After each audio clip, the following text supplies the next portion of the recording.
প্রায় ৩ মাস পর আজ ক্লাস শুরু হয়েছে ঢাকা বিশ্ববিদ্যালয়ে। এই বিষয়ে বিস্তারিত তথ্য জানবো আমার সহকর্মী সাইফুদ্দিন রবিন সেখানে রয়েছেন। রবিন, ক্লাস তো শুরু হয়েছে, সিনেট ভবনের সামনে রাখা বক্তব্যে উপাচার্য কি বললেন? ক্লাস শুরু হয়েছে দীর্ঘদিন বলতে প্রায় ১১২ দিন এক হিসেবে, আর অন্যদিকে প্রায় ২.৫ মাস সময় পর।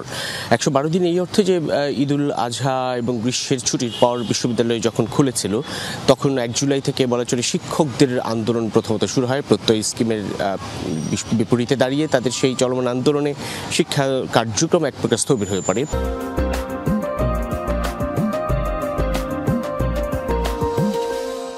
শিক্ষার্থীদের আন্দোলন, কোটা সংস্কার আন্দোলন ঘিরে, যেটি ১ জুলাই থেকে এক প্রকার সেই আন্দোলনের পরিপ্রেক্ষিতে ক্লাস শুরু হয়নি বা ক্লাস চালু হয়নি বা ক্লাসে যোগ দেয়নি শিক্ষার্থীরা। ১৭ জুলাই থেকে আনুষ্ঠানিকভাবে ক্লাস বয়কট। তার ফলশ্রুতিতে জুলাই বিপ্লব এবং জুলাই আগস্টের সেই বিপ্লবের পর আজ থেকে আনুষ্ঠানিকভাবে ক্লাস শুরুর ঘোষণা এবং শিক্ষার্থীদের ক্লাসে ফেরা কার্যক্রম।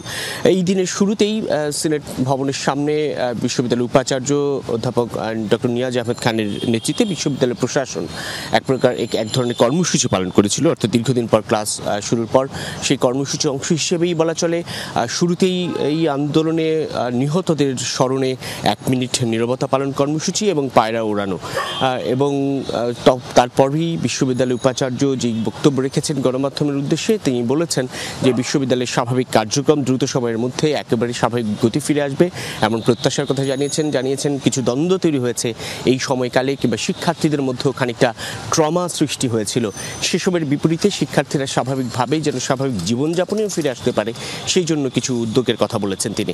আশা করেছেন সব পক্ষ তাদেরকে, বিশ্ববিদ্যালয় প্রশাসনকে, বিশ্ববিদ্যালয়ের শিক্ষার্থীদের স্বাভাবিক কার্যক্রম পরিচালনার ক্ষেত্রে যাবতীয় সহযোগিতা করবেন সেই প্রত্যাশার কথা বলছেন। শিক্ষার্থীদের মধ্যে খানিকটা উৎসব মুখর সেই পরিবেশ এখন বিরাজ করছে, যদিও সেই চাঞ্চল্যময় পরিবেশ এখনো সৃষ্টি হয়নি আজ এই প্রথম দিনে বিশ্ববিদ্যালয় খুলে দেওয়ার, যে দিনে প্রথম বর্ষে কোনো ক্লাস অনুষ্ঠিত হচ্ছে না, যেটি অনুষ্ঠিত হবে ৩০ সেপ্টেম্বর থেকে। আবারও পরিস্থিতি স্বাভাবিক হবে সেই আশা ব্যক্ত করছি। ধন্যবাদ আপনাকে রবিন।